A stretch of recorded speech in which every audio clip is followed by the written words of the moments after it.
আবার আবার ঝামা সরিয়ে জুতা নিয়ে বসেছে। ছোটো মার জুতা নিয়ে বসেছে দালালকে জুতাতে। কিরে দালাল, শুনেছিস তো পুরো ভিডিওটা? হ্যাঁ, উনি কারুর কন্ট্রোভার্সি ভিডিও দেখে না, এটা সত্যি কথা। যে তুমি যে টাইপের ভিডিও দেখবে তোমার কাছে শুধু রেকমেন্ডেশনে সেই টাইপের ভিডিওই আসবে। এবং উনি যে মিথ্যে কথা বলছে না, ওনার কথাবার্তা চালচলনে সেটা পরিষ্কার বোঝা যাচ্ছে। আরে ভাই, কিছুটা তো বোঝা যায় মানুষের কথাবার্তাতে যে উনি মিথ্যে কথা বলছে না। উনি কোনো কন্ট্রোভার্সি ক্রিয়েটারদের ভিডিও দেখে না। ওনাকে কেউ লিঙ্ক পাঠিয়েছে যে দেখো কি বাজে বাজে কথা, একটা ডাইনি, একটা অসভ্য বেহায়া। তখন উনি লিঙ্কে দেখেছে যে হ্যাঁ, এই ডাইনি বেহায়াটাকে তো চিনি, মানে ওই আর কি বাড়িতে দেখেছি খাসির ঝোল লাল লাল ঝোল খেতে বা বাড়িতে ঢুকতে বোধহয় যে যাত্রাপালার মতো ড্রেস পরে। কি বেয়াদব না! আমি আর ড্রেস সেন্সটা ভাবি, মাগো বাবা রে, কী একটা পরে সেদিনকে ওই ম্যান্ডির বাড়িতে যে এসেছিলো বাড়ি যাওয়ার সময়, ওর নিজের ভিডিওতে একটু দেখেছিলাম যাচ্ছে লোকের পয়সায় খেয়ে একটু চেহারাটা বোধহয় আগে থেকে একটু পদের হয়েছে, মানে একটু চেহারাটা হয়েছে, তাতে কিছু যায়নি, তাতে সৌন্দর্য কিছু আসেনি। মানে যে বেটা ছেলে দেখতে ওই বেটা ছেলেদের মতোই আছে, মহিলাদের কোনো সৌন্দর্যই তার মধ্যে নেই। ভালো লাগে বেটা ছেলেদের মতো সৌন্দর্য, যাদের বয়স্কার চুল টুল যারা বেশ প্লেয়ার ছেলে তাদের বেশ ভালো লাগে।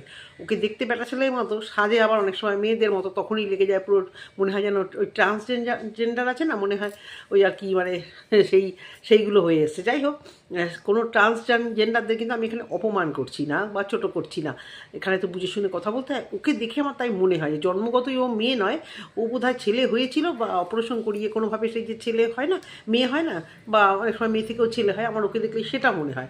সামনে থেকেও দেখেছি যা মনে হয়, আমার ওই ভিডিওতে দেখলেও তাই মনে হয়। হাত পা গঠন, কথা বলার ভঙ্গি, মানে মেজাজ, অ্যাটিটিউড পুরোটাই তাই। ওই অপুষ্টিতে ভুগেছিল ছোটোবেলা থেকে বোধহয়, আর এখন খেতে পেয়ে তার মানে খাবারের লোভও যেমন বেড়ে গেছে, পেটেও সয়ে গেছে। তা যাই হোক, তাকে নিয়ে ভিডিওটা আমার তেমন একটা নয়। আজকে আমি দেখলাম কাকি শাশুড়ির ভিডিও দেখলাম, সেখানে কালকের ভিডিওটায় উনি বলতে বসেছেন, বলবে নাই বা কেন, যদি সহ্য করতে পারে বলবে না। ওনার বাড়ির লোক কিন্তু ওনাকে বারণই করছে যে কারোর জন্য উপকার বা কারোর জন্য এইসব কিছু করতে যেও না, কারণ জানে যে এইসব নেওয়া অতটা সহজ না।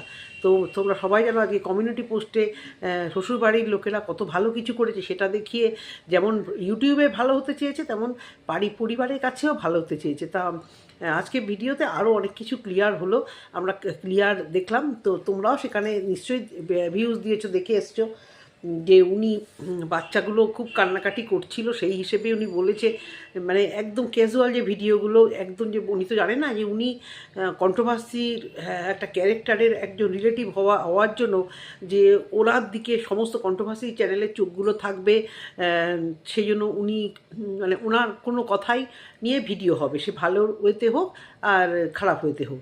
সেখান থেকে উনি ভাবতেই পারেনি, না উনি কখনো কাঁদেনি। আমারও তাই মনে হয়েছিল উনি কাঁদেনি। কাঁদবে কেন? কাঁদবে কেন? অতই সহজ নাকি চোখের জল ফেলা? হ্যাঁ, ক্যামেরা অন করে ভ্যাদের মতো মান সম্মান ডুবিয়ে এখানে এসে কাঁদতে থাকা, এগুলো আমার অসহ্য লাগে। আমিও মার কথা বলতে বলতে অনেক দিন আমার মানে মার কথা বলার জন্য ইমোশনাল হয়ে গিয়ে আমি ক্যামেরা বন্ধ করে দেবো। ক্যামেরাটা অন করে এখানে কাঁদা মানেই আমি সেখানে ভিউজ কামানোর জন্য কাঁদছি। তো উনি সেটা কখনোই করতে চাননি, এবং উনি বলেই যাচ্ছে যে এইভাবেও ভিউজ কামানো যায়, আমি জানতামই না। সত্যি কথা, যে তিলকে তাল করে এভাবেও যে কিছু কথা বলে কারি টাকা, কারি ভিউজ আর্ন করা যায়, এগুলো অনেকের মানে মানে নখদর্পণে নেই, সত্যি কথা। তো সেই জায়গা থেকে আজকে উনি বলেছে যে এই যে ঘোড়া দালাল যে বলেছিল না যে ও বাড়িতে গেলে কথা বলবে, উনি আজকে একদম মুখের মধ্যে ঝামা ঘষে দিয়ে বলেছে, না না না, তুমি আমার আত্মীয় না, তুমি আমার কেউ না, তুমি আমার রক্তের সম্পর্কে কেউ না, তোমাকে আমি চিনিও না, এই ইউটিউবের মারফত চিনি। তুমি সেই জন্য তোমার সাথে কথা বললেও আমার কী যায় আসে, তোমার সাথে কথা না বললেও কী যায় আসে। আজকে জানি না কী কপালে দুঃখ আছে এই যে ছোটো মার কপালে। কালকে যেরকম বলেছিল ছোটো মারকে নিয়ে একদম নাকি তেড়ে ফুড়ে নোংরাভাবে ভিডিও করেছিল, একদম মানে চরমতম নোংরাভাবে ভিডিও করেছিল।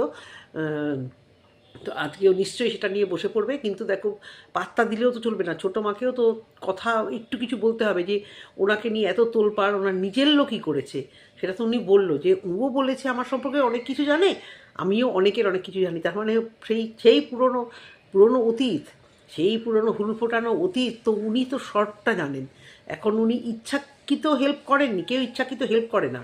নিজের পরিবারের কাউকে অন্য কোনো পরিবারের কারুর সঙ্গে মেলামেশা করতে দেখা, এগুলো কোনো বাড়ির ভদ্র বাড়ির, আর উনি অত্যন্ত ভদ্র, এবং ওনার বাপের বাড়িতে যাওয়া ঠাওয়া সেসব ভিডিওগুলো আমি দেখি, অত্যন্ত ভদ্র লোক তারা।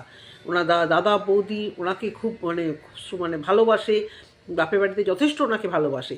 তো তো উনি তো আগে বলেছে যে তুমি আমার সম্পর্কে কি জানো বা না জানো, আমিও ওই অনেক কিছু জানি, তার মানে ওই হুল ফুটানোর সময় উনি কিন্তু মন থেকে সাপোর্ট করেছে বলে মনে হয়নি, কিন্তু বাধ্য করা হয়েছিল ওনাকে কিছু কিছু মানে জেনেও চুপ করে থাকার জন্য।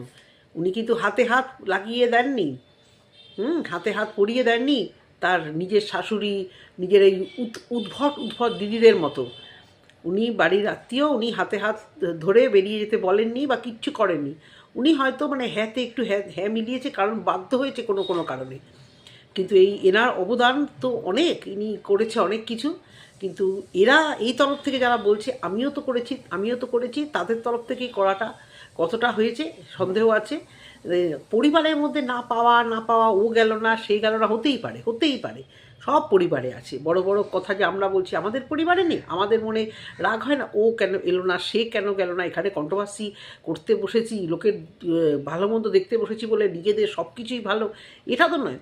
কিন্তু এটাও সত্যি, আমরা সোশ্যাল মিডিয়াতে এগুলো বলিনি। আমরা যখন অন্যায় করি, আমাদের বাড়ির উপর মহল যারা আছে বড়রা, তারা আমাদের শাসন করে, ভুল ধরিয়ে দেয়, বকে নিজ অবশ্য করে, কখনো কখনো তাদের উপরও, তাদেরকে আমরা ভুল বুঝি, রাগ হয়।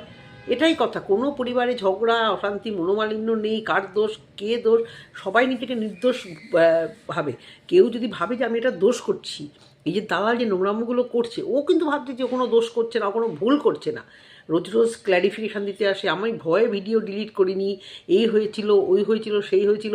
কিন্তু ও কিন্তু জানলে, যদি জানতো যে ও দোষ করছে, বা ওকে যদি কেউ কানটি ধরে থাপ্পড় মেরে ওর বাড়ির গার্জিয়ানরা, ওর ভেড়া বর যদি বুঝিয়ে দিত, মেবি সমস্ত মহিলারা তো ভীষণ মানে অবাধ্য টাইপের হয়, বেপরোয়া অবাধ্য, যে কারুর কথা শুনবো না, কাউকে সম্মান দেবো না, হ্যাঁ, যেরকম বুনু সেরকম দিদি, তো সেই কারণে এরাও হয়তো জানে না যে এরা ভুল করছে। কেউ কি যদি জানে তাহলে কি সে ভুল করে?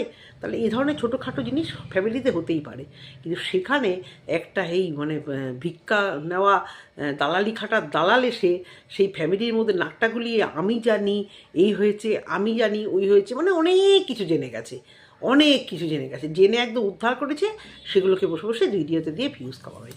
ভিডিওটা বড় করার কিচ্ছু নেই, ছোট্ট একটি ভিডিও করলাম। তোমাদের যদি ভালো লেগে থাকে একটু কমেন্ট সেকশনে দয়াটি করে কমেন্ট করে জানিও আমি ঠিক বললাম না ভুল বললাম। অনেক কিছু বলা বাকি আছে, কিন্তু এখন আমি এত কথা বলবো না। আর দালালকে নিয়ে ভিডিও যতটা কম পারবো, মানে ওকে একদম মেন রেখে আমি করবো না, কারণ একদম সত্যি কথা, মানুষকে বলে ভিডিও করে কন্ট্রোভার্সি করে শুধু যে রোজগার তা না, সে যেন একটু শুধরায়। কিন্তু তো নিজে যে ভুলটা করে সেটা নিয়ে অন্যকে ভুল ধরতে বসে। বাচ্চাদের নিয়ে কেউ বলে, বাচ্চাদের নিয়ে, অথচ দেখো সেই বাচ্চার জন্ম প্রশ্ন তুলে আজকে বাঁশ খেয়ে কীভাবে বসে আছে। তো এ কি মানুষকে নিয়ে কন্ট্রোভার্সি করতে বসেছি, একটা মানুষকে রেকটিফাই করতে এসেছি, একটা অমানুষকে রেকটিফাই করে নিজের সময়, নিজের মানে প্রেশার, এই যে ছোটো মা বলছে না বারবার করে, প্রেশার বেড়ে যাচ্ছে, ভাল লাগে না, এসব করার সময় নেই, মাথা খারাপ হয়ে যাচ্ছে, একদম সত্যি কথা। এই যে দিদি বনুর যে কত সময় সঙ্গে, এই যে ইউটিউবের কিছু ভিউয়ার যারা বাড়িতে এসে খাওয়া দাওয়া করেছে, তাদেরও কি ভালো লাগে না সোশ্যাল মিডিয়া। আমি সত্যি বিশ্বাস করো, ক্যামেরা অফ করি আর আমার কোনো এই ধরনের চিন্তাভাবনা করার সময় থাকে না, এক এক দিন না আমি সকাল থেকে ভুলেই যাই যে আমার একটা চ্যানেল আছে, তো ওখানে কিছু দেখতে হবে, তো বিশ্বাস করো তখন হয়তো অনেক বেলা হয়ে যায়, যেদিন যেদিন আমি ভিডিও দেই না, মানে তখন মনে হয়। আর এরা সারাক্ষণ মাথার মধ্যে পাকাতে থাকে। ওই ব্লগার কী করলো, এই নর্মাল ভিউয়ার্সগুলো যেগুলো এসে গিলে গেছিলো, গিফট দিয়ে গিলে গেছিলো, গিফটের বিনিময়ে তো আর গিলতে দেবে না, গিফট পাবে, আর এই যে গেলাবে ওই টাকাটা উদ্ধার করেই তবেই গিফট পাবে, এমনি ব্লগার নয়, ধান্দাবাজ শিয়ানাবাজি। তো তারা সব সময় মাথার মধ্যে চিন্তা করে কাকে ময়দানে নামাবো, কাকে দালালি খাটাবো, কাকে দিয়ে কী করাবো, মানে মান মর্যাদা সম্মান, মানে এদের কাছে সত্যি একটা মানে শুধুমাত্র একটা ওয়ার্ড, এগুলো এদের কাছে কিছু যায় আসে না। এটুকুই বলার বন্ধুরা, এখন চিকেন পকোড়া ভাজবো, খাবো, খেয়ে তারপরে আবার একটু বেরোনোর আছে সন্ধ্যেবেলা। এটুকুই বলার তোমাদের। যদি ভালো লাগে ভিডিওটা অবশ্য করেই কমেন্ট সেকশানে একটা কমেন্ট করো। টাটা।